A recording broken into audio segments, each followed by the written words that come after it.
नमस्कार दोस्तों, आज की कहानी है कि अपने कर्मों का फल तो भोगना ही पड़ता है। एक राजा था, वो बहुत धर्मात्मा और न्याय करने वाला था और वह भगवान का भी बहुत बड़ा भक्त था। उसने ठाकुर जी का मंदिर बनवाया और एक ब्राह्मण को उसका पुजारी नियुक्त किया। वह ब्राह्मण बहुत ही अच्छा और धर्मात्मा था। वह राजा से कभी भी कुछ नहीं मांगता था। उसके स्वभाव पर राजा भी बहुत प्रसन्न थे और उसे राज मंदिर में पूजा करते हुए 20 वर्ष हो गए थे। उसने कभी राजा से किसी प्रकार का कोई प्रश्न नहीं किया। फिर एक बार राजा को एक पुत्र पैदा हुआ। उसने उसे पढ़ा लिखाकर बहुत विद्वान बनाया और उसकी शादी एक सुंदर राजकन्या से करा दी। शादी की रात को राजकन्या को नींद नहीं आई और वह इधर उधर घूमने लगी। जब वह अपने पति के पलंग के पास आई तो उसने देखा कि हीरे जवाहरात से जड़ी एक तलवार वहाँ रखी है। उसने उस तलवार को मयान से बाहर निकाला तो वह तलवार बिजली के समान चमकने लगी। यह देखकर वह डर गई और डर के मारे वह तलवार उसकी हाथ से छूटकर राजकुमार की गर्दन पर जा गिरी और राजकुमार का सर कट गया और वह मर गया। वह राजकन्या अपने पति के मरने से बहुत दुखी हुई और वह यह सोचकर बहुत डर गई थी कि अगर मैं सबको सच बताऊंगी तो कोई भी मेरी बात पर विश्वास नहीं करेगा। सुबह होते ही राजकन्या विलाप करने लगी और कहने लगी कि मेरे पति को कोई मार गया। लोग इकट्ठा हो गए और राजा भी आ गया।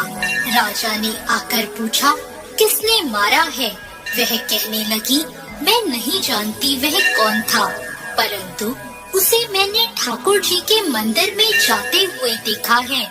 राजा समेत सभी लोग ठाकुर जी के मंदिर में गए तो उन्होंने ब्राह्मण को वहाँ पूजा करते हुए देखा। सभी ने उसे पकड़ लिया। ब्राह्मण ने बहुत कहा कि मैंने राजकुमार को नहीं मारा, पर किसी ने उसकी बात नहीं मानी।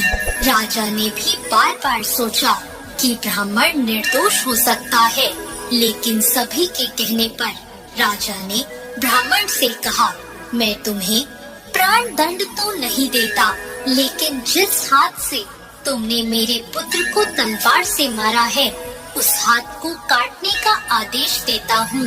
ऐसा कहकर राजा ने उसका हाथ कटवा दिया और इस पर ब्राह्मण बहुत दुखी हुआ और राजा को अधर्मी मानकर उसका राज्य छोड़कर चला गया।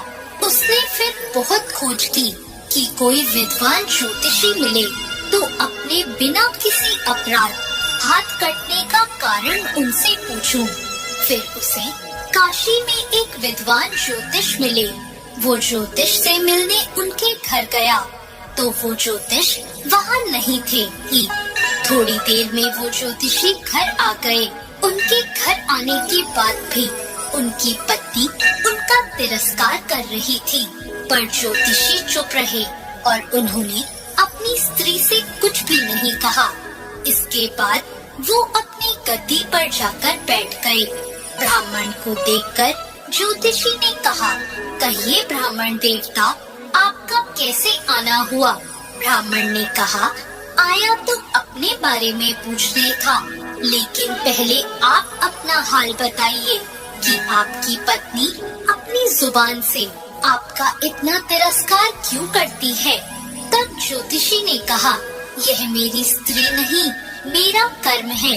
दुनिया में हम जिसे भी देखते हैं, भाई हो, पुत्र, शिष्य, पिता या कोई भी संबंधी, वो सब हमारा अपना ही कर्म है। अपना किया हुआ कोई भी काम, शुभ हो या अशुभ, हमें भोगना ही पड़ता है। इसलिए मैं अपने कर्मों को खुशी से भोग रहा हूँ। ब्राह्मण ने पूछा, आपने ऐसा क्या कर्म किया था?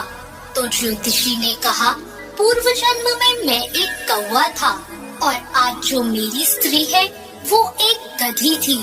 जिसकी पीठ पर एक फोड़ा हो गया था और फोड़े की पीड़ा से वह बहुत दुखी थी। उस फोड़े में कीड़े पड़ गए थे जिन्हें खाने के लिए मैं इसके फोड़े पर चोंच मारता था, जिसके कारण इसे असहाय दर्द होता था। एक बार इसकी पीठ पर चोंच मारते हुए मेरी चोंच इसकी हड्डी में घुस गई और यह दर्द से तड़प उठी। मैंने भी चोंच निकालने की बहुत कोशिश की, परंतु वह अटक गई और नहीं निकल सकी। इसने सोचा कि पानी में मैं अपनी चोंच निकाल लूंगा और ऐसा सोचकर इसने गंगा नदी में प्रवेश कर दिया। गंगा का प्रवाह तेज होने के कारण हम दोनों बह गए और बीच में ही मर गए।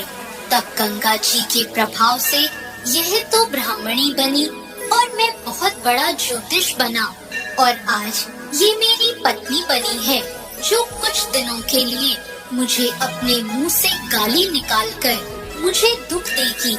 लेकिन मैंने चोंच इसे दर्द पहुंचाने के लिए नहीं मारी थी, इसलिए इसकी समझ एक दिन ठीक हो जाएगी और अपने पूर्व कर्मों का फल समझकर मैं इसे सहन कर रहा हूँ और मैं इसलिए ही शांत हूँ और उस दिन की प्रतीक्षा कर रहा हूँ जिस दिन इसका स्वभाव अच्छा हो जाएगा। अब आप कहो कि आप यहाँ किस लिए आए हो? ब्राह्मण ने अपना सारा समाचार सुनाया और पूछा, अधर्मी पापी राजा ने मुझ अपराध का हाथ क्यों कटवाया? ज्योतिषी ने कहा, राजा ने आपका हाथ नहीं कटवाया, आपके कर्म ने ही आपका हाथ कटवाया है। इस पर ब्राह्मण ने पूछा, ऐसा किस प्रकार हुआ?